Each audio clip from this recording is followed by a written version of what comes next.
राज्यसभा सांसद एन भास्कर राव, ब्रह्मगिरी विधायक संजय दास वर्मा, रायगड़ा विधायक लाल बिहारी हिमिरिका, राज्य योजना बोर्ड सदस्य सुधीर दास प्रभावित अंचल गस्त करी सेमानक समस्या विषय पचारि बुझिथिले।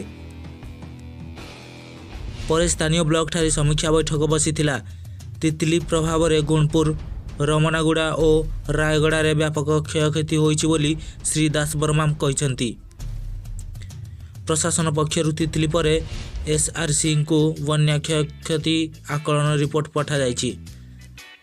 जिलार एफडीआर रिपोर्ट आधार में प्रभावित लोकंकु समस्त सुविधा सुजोग जोगाई देबाकू एसआरसी निर्देश दैछंती।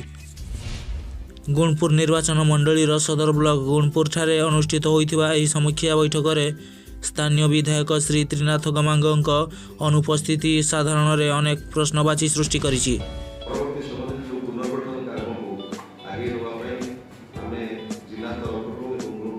गुणपुर सुमन साहुकार रिपोर्ट, IYA न्यूज।